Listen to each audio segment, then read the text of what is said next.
Good morning students.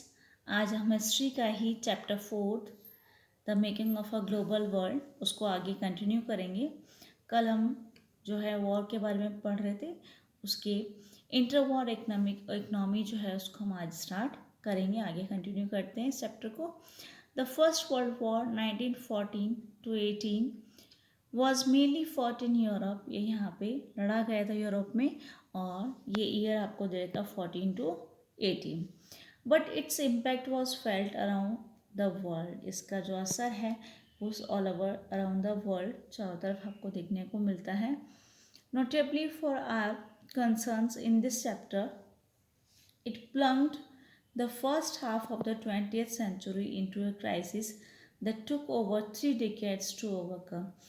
हम अगर देखें, नोट करें इसमें हमारे कंसर्न्स में इस चैप्टर के अकॉर्डिंग अगर हम देखें तो इस युद्ध ने, जो फर्स्ट वर्ल्ड वॉर ने जो है वो जो बहुत बड़ी गिरावट लेकर के आया हमारे 20th सेंचुरी में, जिसका जो है प्रॉब्लम के रूप में आया बड़ी, और आगे आने वाली 3 दशकों तक जो है हमको उभरने में टाइम लगा। During this period, the world experienced widespread economic and political instability and another catastrophic जो वॉर है जिसमें आपकी तबाही होती है, सभी तरीके से जो है नुकसान होता है। उसके अलावा इतनी बड़ी मात्रा में जो आपके हैं इकोनॉमिक और पॉलिटिकल इंस्टेबिलिटी हो जाती है। तो किस तरीके से जो है वॉर टाइम में जो है आपके इकोनॉमिकल कंडीशंस जो है बेकार हो जाती है, पॉलिटिकल इंस्टेबिलिटी हो जाती है, और यानी राजनीतिक अस्थिरता किस तरीके से हो जाती है, और आपकी जो तबाही होती है, सब चीज़ों का नुकसान होता है, उसके बारे में हम इसमें पढ़ेंगे आगे। नेक्स्ट है आपके वॉर टाइम ट्रांसफॉर्मेशन। जब युद्ध की स्थिति बनती है तो कौन कौन से जो एरियाज हैं, जैसे हमने भी ऊपर पढ़े कि इकोनॉमिक फील्ड, पॉलिटिकल फील्ड, सभी जगहों पर जो है ये ट्रांसफॉर्मेशंस या चेंजेस आते हैं। तो वॉर टाइम में जो ट्रांसफॉर्मेशंस आए उसके बारे में हम इसमें पढ़ेंगे कि ऐसा क्या चेंजेस हुए हैं हमारी जो डेली लाइफ में है, रूटीन्स में, उसके अकॉर्डिंग जो है क्या चेंजेस आते हैं, लाइफ पे क्या इफ़ेक्ट पड़ता है, कैसे चेंजेस होते हैं, उसके बारे में हम इसमें पढ़ेंगे। The first world war as you know was fought between 2 powers. आपको जैसे कि पता है कि फर्स्ट वर्ल्ड वॉर जो है जिसमें 2 गुट थे, जो 2 गुटों के बीच में हुआ था। On the one side were the allies, Britain, France and Russia, और बाद में इसमें जो है later joined by the US, बाद में यूएस भी इसमें इन्वॉल्व हो जाता है। ये एलीज ग्रुप में जो है ये 4 देश थे। And on the opposite side, उसके अपोजिट साइड में जो है वो द सेंट्रल पावर्स जो थी, जिसमें Germany, Austria Hungary and the Ottoman Turkey. तो ये 2 गुट थे उस समय। When the war began in August 1914, many governments thought it would be over by Christmas. It lasted more than 4 years.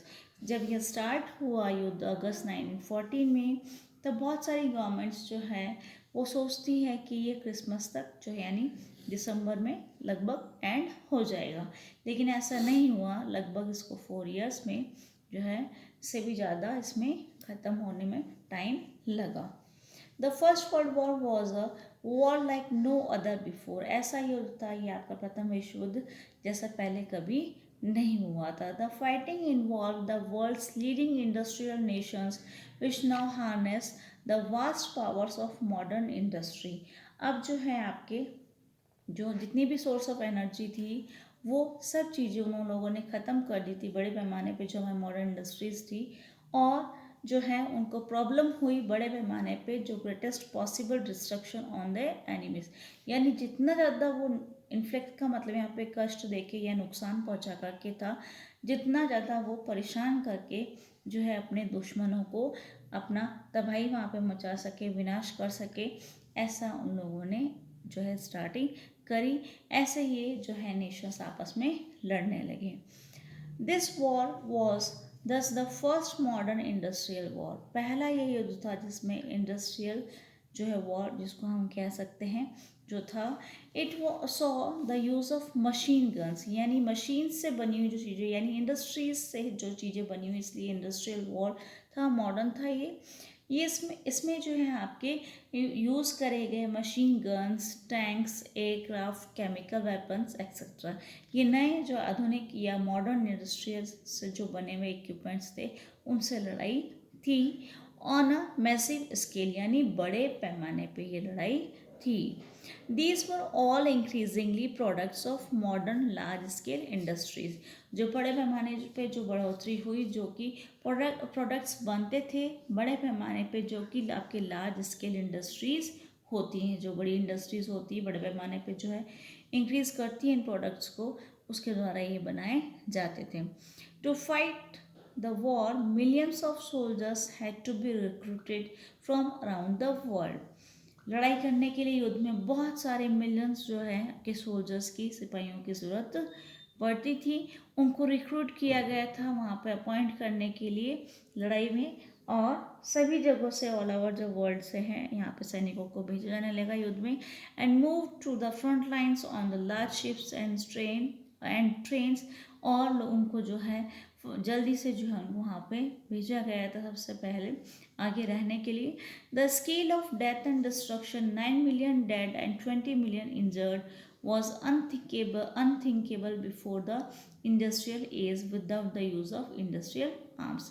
ये जो आपका दे रखा है कि कितने लोग मारे गए, जैसे 9 million जो है मर चुके थे, 20 million जो पीपल जो सैनिक है वो इंजर्ड हो चुके थे, ये सोचा नहीं जा सकता था पहले इंडस्ट्रियल एज के बारे में, जब हमारे इंडस्ट्रियल आर्म्स नहीं थे, उसके यूज़ के बिना जो है ऐसा नहीं होता था। जैसे जैसे आपके ये इंडस्ट्रियल जो है प्रोडक्शन हुआ इन चीज़ों का, वैसे ही आपके इंडस्ट्रियल आर्म्स यूटिलाइज हुए, उससे उससे जो है इतनी डेथ हुई। Most of the killed and maimed were now were men of working age। जितने जो ज़्यादातर लोग जो मारे गए थे उससे क्या हुआ, जितने भी जो वर्किंग एज की जो हमारे लोग थे वो हैं अब उसमें काम नहीं कर सकते हैं, क्योंकि सभी जो मैन थे वो हमारे कहाँ जा रहे हैं, यहाँ पे जो भी मारे गए थे। तो उसके अलावा हमारे यहाँ पे वर्किंग एज यानी युद्ध में जितने सैनिक मारे गए हैं उससे हमारी जो मैन थे वर्किंग एज के वो सब खत्म हो चुका था।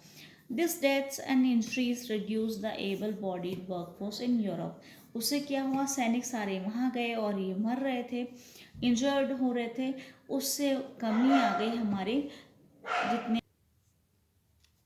उससे कमी हो गई आपके जो ये लोग आपके सैनिक जो मर रहे थे, उससे आपके जो वर्कफोर्स जो काम करने वाले लोग हैं यूरोप में उनकी कमी हो चुकी थी। With fewer numbers with in the family, house hold incomes decline after the war.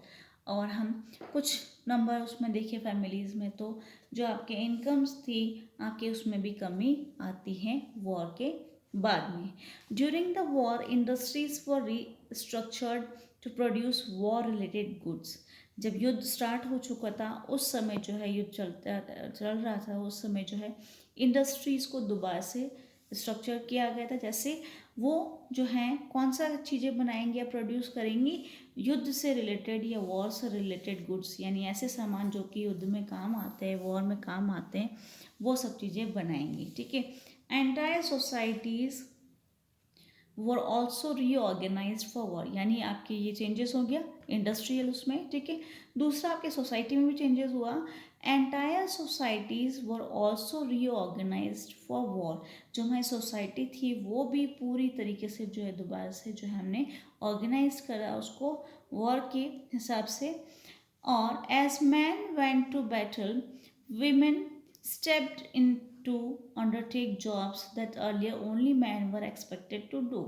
अब जब जेंट्स आपके सारे मैन जो है युद्ध में लड़ाई करने के लिए जा रहे हैं और लेडीज़ जो हैं उनको वो जॉब्स करनी पड़ेगी, वो काम करने पड़ेंगे जो कि पहले कौन करता था, मैन। उनसे एक्सपेक्टेशन की जाती थी कि ये सारे काम जो है कौन करेगा, मैन।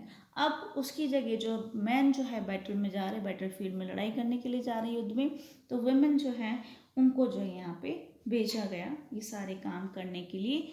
जेंट्स की जगह जो है ये लेडीज़ जो है उस काम को करेंगी, ऐसा एक्सपेक्टेशंस उनके जो पहले की जाती थी मेंस के लिए, अब मेन लोगों से एक्सपेक्टेशन की जाती थी वो सारे काम करने के लिए, उसकी बजाय अब वुमेन जो है वो सारे ये काम करेंगी। The war led to the snapping of economic links between some of the world's largest economic powers, which were now fighting each other to pay for them. अब जो है यहाँ पे लड़ाई जब हो रही है तो उसमें आपके बिना चेतावनी के जो है उस तरीके से अगर हम देखें तो इकोनॉमिक लिंक्स जो है उसमें भी चेंजेस आया। एक जो आपकी वर्ल्ड के लार्जेस्ट इकोनॉमिक पावर्स है वो भी अब एक दूसरे के साथ लड़ाई कर रहे थे, पे करने के लिए उनको जो है देना पड़ रहा है। So Britain borrowed large sums of money from US banks as well as the US public. Britain ने जो है उधार लेना बोरो करना शुरू करा यूएस बैंक से और वहाँ के जो यूएस पब्लिक है उनसे।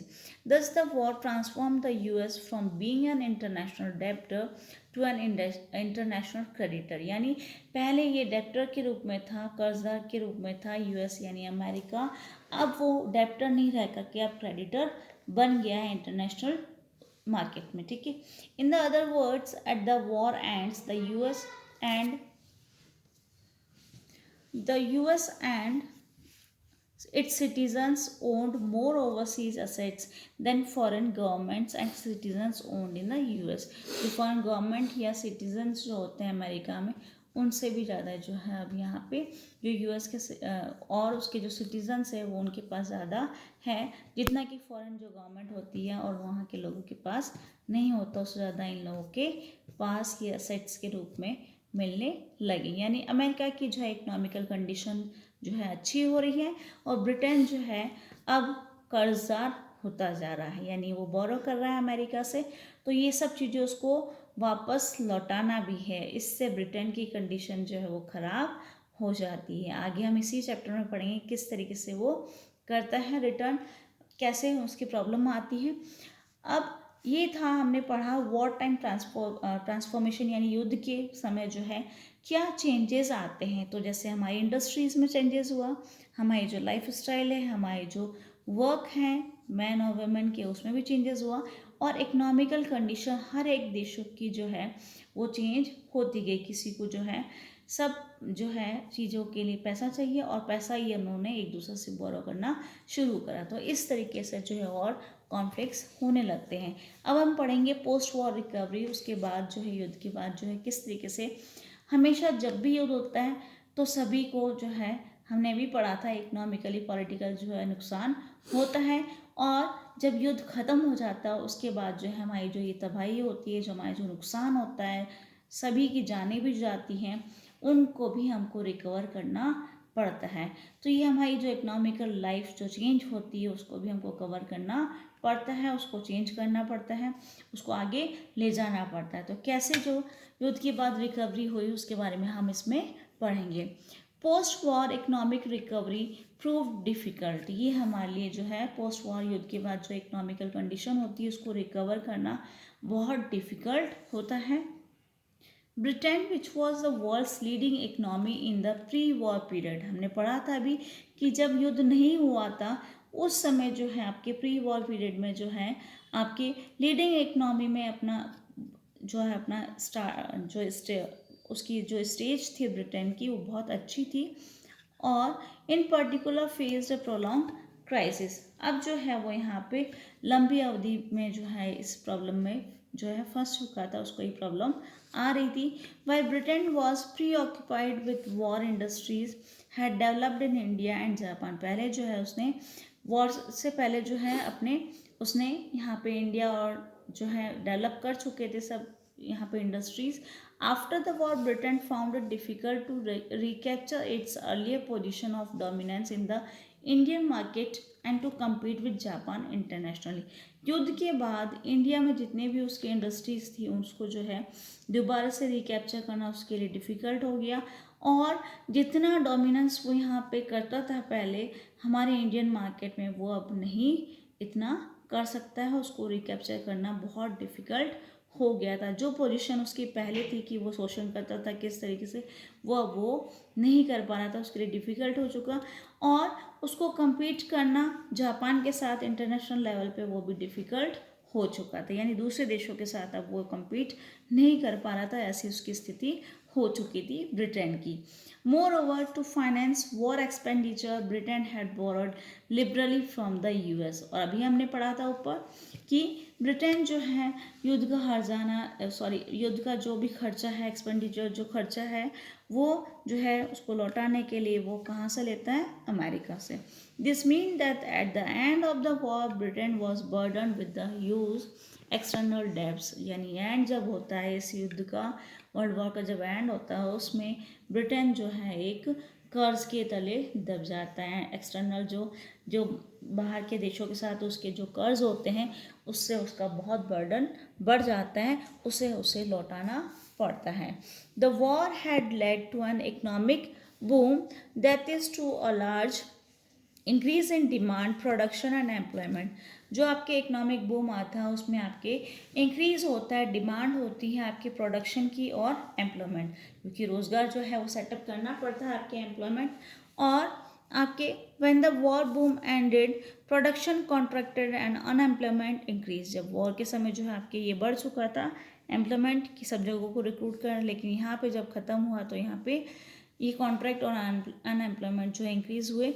At the same time, the government reduced bloated war expenditure to bring them into line with peacetime revenues. अब जो भी है चीज़ें बढ़ी उनको रिड्यूस करके जो है वो वहाँ पे जो फलना चाहिए उनको आगे बढ़ाना चाहिए, इंक्रीज करने के लिए जो है वो लेकर के आती है गवर्नमेंट इस पीस टाइम रेवेन्यूज़ के साथ में। These developments led to huge job losses. अब यहाँ पे ये जो डेवलपमेंट्स हुए उसकी वजह से और जो है यहाँ पे जो जॉब होती है वो भी कम हो जाते हैं। 1921 में 1 in every 5 British workers was out of work. हर 5 में से एक व्यक्ति को यहाँ से निकाल दिया जाता है। Indeed anxiety and uncertainty about work became an enduring part of the post war scenario. युद्ध के बाद जो है हम देखेंगे कि उनको सहन करना पड़ा। युद्ध की जो ये हम देख रहे हैं स्थिति युद्ध के बाद की, वो एक एंग्जाइटी के रूप में चिंता का विषय बना और अनसर्टनिटी थी, स्टेबिलिटी नहीं रही उनके काम करने की, उनको निकाल दिया गया था, वो क्या काम करेंगे। तो इस तरीके से उनके लिए प्रॉब्लम क्रिएट होने लगी वहाँ पे लोगों की। ठीक है, कल हम इसको आगे जो है हम देखेंगे कि कैसे कंजम्पशन होता है मास कंजम्पशन का।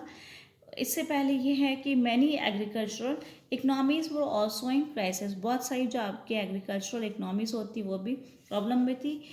जैसे कि हम वीट प्रोड्यूसर्स का देखेंगे केस कि युद्ध के बाद जो है पहले जो है eastern Europe was a major supplier of wheat. जैसे कल हम पढ़ेंगे कि मास प्रोडक्शन होता तो उसके विषय में ये दे रखा है आपको कि युद्ध से पहले जो आपके ईस्टर्न यूरोप है वो आपके मेजर सप्लायर है वीट का ऑल ओवर वर्ल्ड में। When this supply was disturbed during the war, युद्ध के समय जो ये वीट का जो सप्लाई होती वो जो है बंद हो चुकी थी, वो उसमें कमी हुई और रोक दी गई। तब वीट प्रोडक्शन जो है कनाडा, अमेरिका और ऑस्ट्रेलिया में जो एक्सपेंड हो जाता है dramatically. But once the war was over production in eastern Europe revived and created a glut in wheat output. और जब जैसे ये आपके ख़त्म हुआ वॉर उसके बाद जो प्रोडक्शन बढ़ा और यहाँ पे जो है वो एक भरमार के रूप में जो आपके आउटपुट के रूप में जो वीट जो आउटपुट मिला, यानी प्रोडक्शन बहुत ज़्यादा हुआ।